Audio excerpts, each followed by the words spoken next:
also give some camp families, some camp alumni, and some other people who have assisted us through the year a chance to come hang out at summer camp for a day.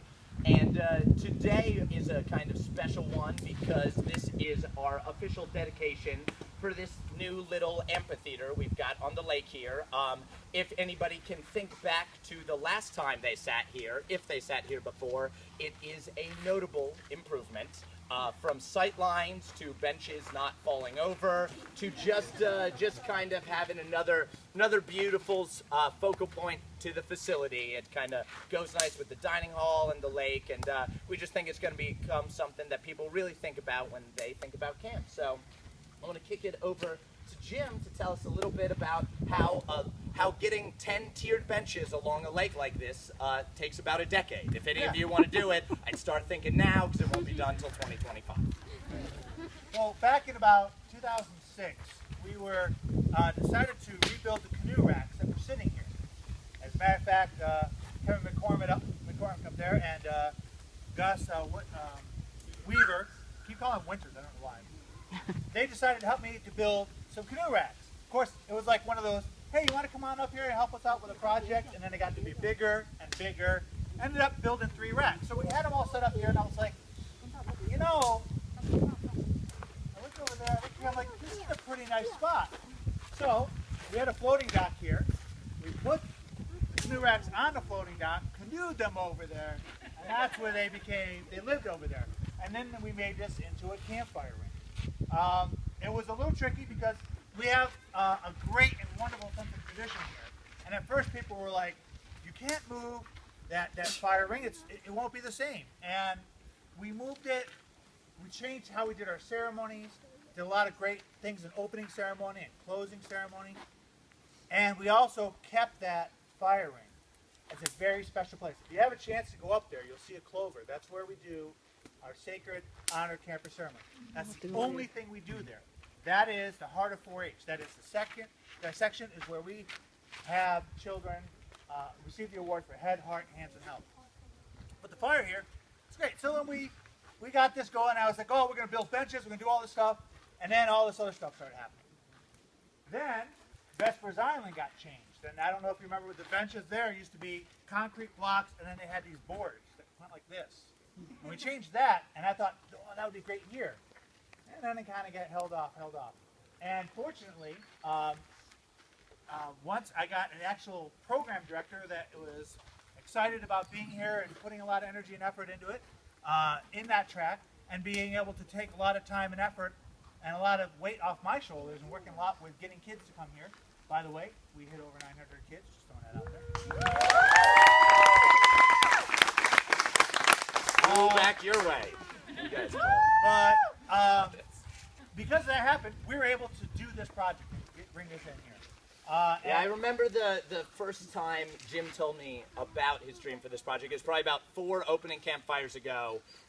When our older kids came up to hear the rules for teen time, I think they knocked down every single bench, and they had been standing the whole campfire, nobody could see it, and I was like, we need to do something about this, and Jim was like, well, you know, one day we're going to have an amphitheater here that goes all the way up and benches. I went, yeah, right? And he's like, yeah, right. I go, are you serious? And he's like, yeah. So it very quickly became my favorite facility improvement project to push for. So anytime we'd be talking about what to do, I'd be like, remember the lakeside thing? And yeah, fortunately we were able to move it forward. And you know what you see here, we had a rough sketch. I used Google Sketch, and I made up benches.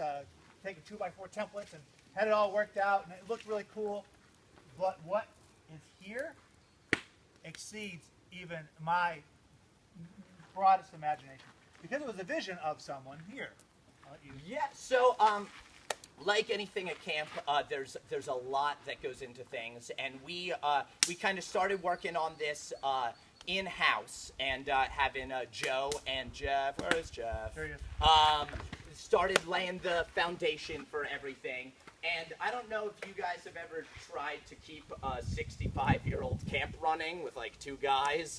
It's not always the easiest thing. So as we started working on this and everything else started to fall apart around us, and then it got covered with about 3 feet of snow, we realized we were going to have to go outside, and we, because we're a nonprofit camp, because we try to keep our money to come here as low as possible so every camper can come, price was going to be a factor, so we had 3 landscapers, local landscapers, come in. And one of them is here with us today. His name is Louie. Here at camp we call him Lakeside Louie. So Louie and 2 other contractors came in, and they all gave us bids. And honestly, from the beginning, Louie was our favorite. He was just the way he talked. We were like, oh, you're a little bit more like us. Some of the other guys were honestly just like a little too polished and serious about it, and Louie was just like, I'll do it, it'll be beautiful, you'll love it. But like I said, price was going to be a factor because, you know, we're our poor little nonprofit camp, and Louie came into the office with his proposal, and he had a little smile on his face, and he goes, I think you're going to think it's pretty reasonable. And it was beyond pretty reasonable because Louie donated almost all of his time and energy and labor to putting this together. And if you guys know me and Jim, we're like super particular about most things and just super like, oh, we want it this way, we want it this way. And anytime we'd come down here, Louie would just be like, I'm going to take rocks, I'm going to take wood, you're going to love what happens. We believe you. And so everything that visually happened here is because, yeah, Louie kind of found camp and wanted to donate a lot of his time, energy, and you know, his art to it. So I'd like Louie to come on up. Come on up. Lakeside Louie. And yeah, it's sometimes the right people come about at the right time, and if Louie didn't come about, we would not be sitting here in this beautiful area today. So we really appreciate it. We have to be part of it. And I enjoy every minute of the long hours that we put in here. Yeah, more hours than expected every time. And yeah, and his company Dreamscape Designs is local. If you're in the area, ever need anything done, you don't need any more of an endorsement than what you're sitting in right now. So Louie, thanks again.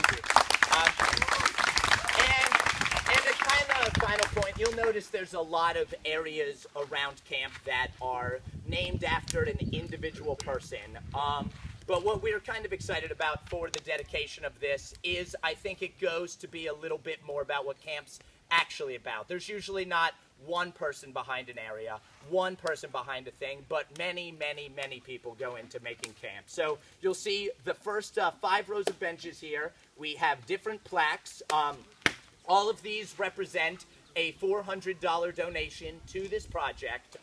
It's going to keep with the perpetual upkeep of this project, and it also goes into helping us with some other things we need around camp. So if you would like a plaque of your own, know anybody who might be interested, we are still accepting donations for kind of the completion and maintenance of this project, so you yourself could have another plaque on these benches if you're interested. And we've already got several takers from our summer season, and we're going to keep selling the benches till we're all filled up. Was it that? No, it's just absolutely amazing. Yeah, and briefly before we eat, and I would like to point out the bugs have been very bad this season, but not now because we're all covered in smoke. So that's the bright side right there. If we weren't covered in smoke, we'd be covered in mosquitoes, right, Kaylee? But I just want to thank all of you. Everybody is here for helping with camp, particularly our Lantern families. Nothing keeps camp strong and is going to make sure we're here for summers and summers to come, like having a nice full enrollment at summer camp. Nothing gets summer camp campers to summer camp like someone who's been to camp going, do you know what? Your kids would love this. So you guys are our best advertising. You're our best support. So we figured the least we can do is feed you a mid-afternoon meal. Yeah, thank you everybody for coming, and dinner served.